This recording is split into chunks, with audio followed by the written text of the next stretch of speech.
એટલે કે એપ્રિલ મહિનાની અંદર આપણે જોઈ રહ્યા છીએ કે ઇલેક્શનનો માહોલ જોવા મળી રહ્યો છે. ભારતના 5 રાજ્યોની અંદર આ ઇલેક્શન આવી રહ્યું છે, જેની તારીખો જાહેરાત કરવામાં આવી છે, તેનો કાર્યક્રમની જાહેરાત કરવામાં આવી હતી.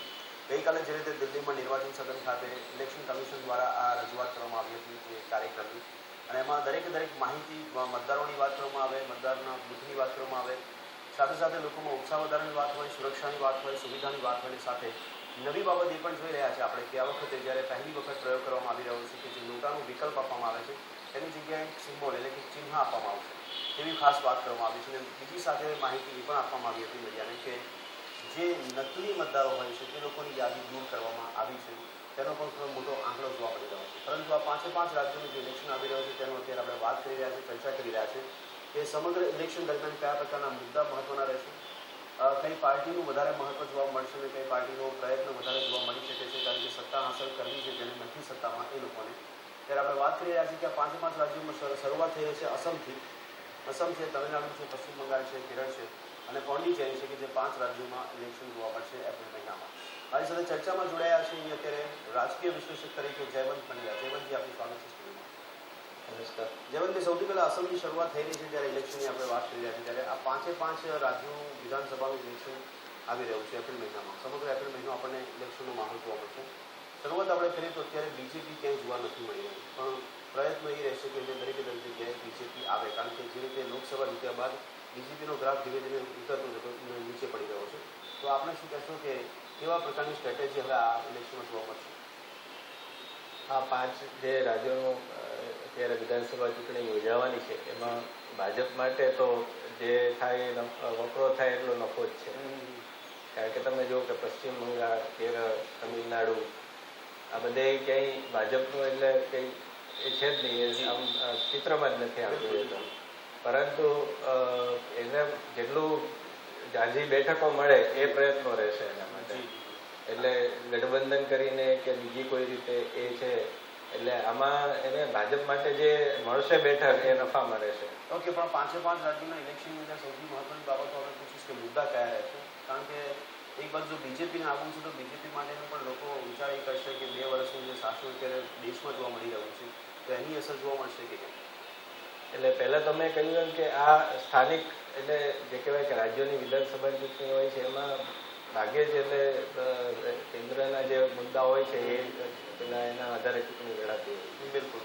બીજી નંબરની વાત એ કે ભાજપ આમાં કંઈ ચિત્રમાં 5 રાજ્યોમાં મોટા ભાગે નથી, આ સિવાય કે આસામ થોડું ઘણું કહી શકાય. જી. અને કેરળમાં હજી થોડું એને ગઈ લોકસભા સ્થાનિક ચૂંટણીમાં થોડો સારો દેખાવ કર્યો. પણ એ ત્યાં કેરળમાં પણ તમે જુઓ કે કોંગ્રેસ અને ડાબેરી પક્ષો આ બે વચ્ચે જ લડાઈ છે. પશ્ચિમ બંગાળમાં તૃણમૂલ કોંગ્રેસ અને ડાબેરી પક્ષો આ બે વચ્ચે જ લડાઈ છે. એટલે આમાં ખરેખર તો જોવાનું એ રહેશે કે ડાબેરી પક્ષો અને કોંગ્રેસ આ બેને કેટલો ફાયદો થાય છે, બરાબર, અથવા તો નુકસાન થાય છે, કે જે છે એ સ્થિતિમાં જ રહે છે. તો કે 5 રાજ્યોમાં જે રીતે કેન્દ્રમાં મોદી સરકાર જોવા મળી રહી છે અને જે વાયદા વચનો કર્યા હતા, કેન્દ્રની વાત એટલા માટે કરી રહ્યો છું કે એ વાયદા વચનોની અસર સામાન્ય જનજીવન સુધી એટલે કે સામાન્ય માણસ સુધી પહોંચતી હોય છે. એ પણ આશા રાખીને બેઠો છે કે આ સરકાર કંઈક આપે, તો વાયદા વચન પૂરા કરવામાં હજી સક્ષમતા જોવા નથી મળી રહી. તો પછી બીજેપીને આ 5 રાજ્યોમાં એન્ટર થવું થોડું અઘરું પડશે એવું લાગે નથી? મેં કહ્યું એમ કે આ સ્થાનિક પ્રશ્નો જ ત્યાં હોય છે. પશ્ચિમ બંગાળને એ બધા રાજ્યો, તમિલનાડુ ખાસ કરીને એવું છે, કેરળ પણ એવું છે. ત્યાં એ લોકો કે કેન્દ્ર ગુજરાત મહારાષ્ટ્ર જેવા રાજ્યો ઓછા હોય છે જ્યાં કેન્દ્રના સીધી અસર થતી હોય છે. પશ્ચિમ બંગાળ છે, તમિલનાડુ છે, કેરળ છે, આ બધું ત્યાં સ્થાનિક મુદ્દાઓ વધારે અસર કરતા હોય છે. અને ત્યાંના તમે જુઓ કે ત્યાંના જે સ્થાનિક પક્ષો છે એ જ ત્યાં સત્તા ઉપર આવે. બરાબર. કોંગ્રેસ છે તમિલનાડુમાં કેટલાય વર્ષોથી સત્તા ઉપર નથી. પશ્ચિમ બંગાળમાં કોંગ્રેસ કેટલાય વર્ષોથી સત્તા ઉપર નથી. એટલે ત્યાં રાષ્ટ્રીય પક્ષોનું વજૂદ છે એ જ પહેલાં તો સવાલ છે કે ત્યાં એનું કોઈ અસર જ નથી. ઓકે, આસામની વાત કરું તો આપને શું લાગે છે કે કોઈ પાર્ટીને ખાસ કયા મુદ્દા મહત્વના રહે આસામમાં? ત્યાંનું એ છે એ પ્રમાણે ત્યાં બાંગ્લાદેશી ઘૂસણખોરીનો મોટો પ્રશ્ન છે. બિલકુલ. એટલે એ પ્રશ્ન મુખ્ય રહેશે. અને ત્યાં થોડું હિન્દી ભાષીઓ વિરુદ્ધ પણ વાતાવરણ રહેશે. એટલે ભાજપ સામે એનો એ રીતે પણ વિરોધ થઈ શકે.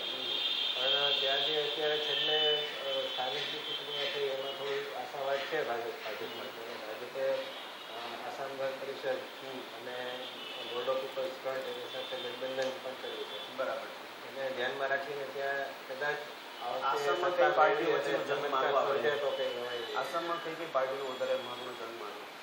આસામમાં આમ અત્યાર સુધી કોંગ્રેસ અને જે પ્રફુલ્લ મહંતોની પાર્ટી કહેવાય બિલકુલ. એજીપી, આસામ ગણ પરિષદ, હમ. એ બે અત્યાર સુધી જેમ અહીંયા આપણે એવું રહેતું હતું કે કેન્દ્રમાં કેમ ભાજપ અને કોંગ્રેસ કોંગ્રેસ બરાબર. હવે એ જ કહું છું, તો હવે ત્રિપાંખીય જંગ થશે જોવા મળશે આસામ, એવું આપણે માનવું? ના ત્રિપાંખીય મેં કીધું કે ભાજપ સાથે આસામ ગણ પરિષદ ઓકે, એટલે ભાજપ સાથે બંધ જ ગઠબંધન કર્યું છે. છે. એટલે એમાં આસામમાં પણ સેમ એ રીતે પરિસ્થિતિ, ભાજપ અને કોંગ્રેસ જેવી પરિસ્થિતિ જોવા મળે.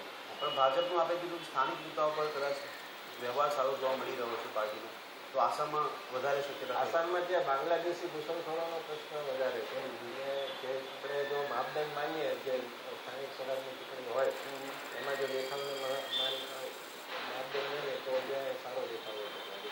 ઓકે. આસામમાં કોંગ્રેસ માટે આપ શું કરશે? એટલે કોંગ્રેસ માટે સત્તા બચાવવી એ મુખ્ય પ્રશ્ન રહેશે તરુણ ગોગોઈ માટે. બરાબર.